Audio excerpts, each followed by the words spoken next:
નમસ્કાર દર્શક મિત્રો, આઝાદ મીડિયા લાઈવ ન્યૂઝમાં આપનું હાર્દિક સ્વાગત છે। દાહોદ જિલ્લાના થાનપુર ગામે મંગળવારે પરંપરાગત ચાળિયાનો મેળો યોજાયો। આ મેળાને માણવા આશ્રમજી આદિવાસી પરિવારો દૂરદરાજ શહેરોથી વતન પરત ફરે છે। હોળી એ આદિવાસી સમાજનો સૌથી મોટો તહેવાર છે। આ તહેવારો દરમિયાન આદિવાસી પંથકમાં વિવિધ પરંપરાગત મેળો યોજાય છે, જે પૈકી દાહોદના થાનપુર ગામે યોજાતો પ્રસિદ્ધ ચાળિયાનો મેળો પણ પરંપરાનો એક ભાગ છે। આ મેળા અંતર્ગત ચાળીઓ ચડવાની પ્રથા અને આદિવાસી સંસ્કૃતિ આકર્ષણનું કેન્દ્ર બને છે।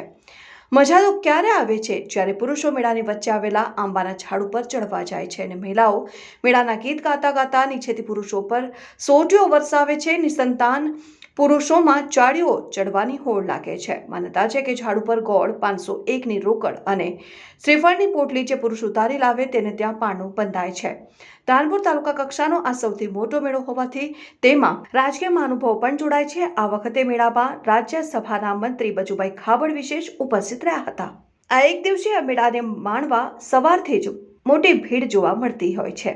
હોળીના ઢોલના તાલે મન મૂકીને ઝૂમ્યા। મેળામાં લાગેલા વિવિધ સ્ટોલ ખાણીપીણીની મોજ સાથે લોકોએ ચકડોળમાં ઘૂમવાની પણ મજા માણી। કલ્પેશ ચૌહાણ, આઝાદ મીડિયા લાઈવ, દાહોદ। મતદારોનો તમામને આનંદ છે અને આગામી 2047 સુધી આ ભારત પૂર્ણ વિકસિત થવાનો છે। તમામ સમાજના લોકોને, તમામ ધર્મના લોકો બધાને પણ એનો આનંદ છે। એનો અમારો હોળીના તહેવારની સાથે સાથે સામાજિક પણ ઉત્સાહ આનંદ છે અને પોલિટિકલ પણ આનંદ છે। એનો બધાને આનંદ છે। એના માટે આજે ખૂબ મોટી સંખ્યામાં લોકો આજુબાજુ નાચી રહ્યા છે, કૂદી રહ્યા છે, આનંદ લઈ રહ્યા છે, હિંચકા પહેરી રહ્યા છે, વાંચળીથી નાચે છે, કોઈ ઢોલે નાચે, કોઈ જાતે નાચે, આનંદ લોકો માની રહ્યા છે।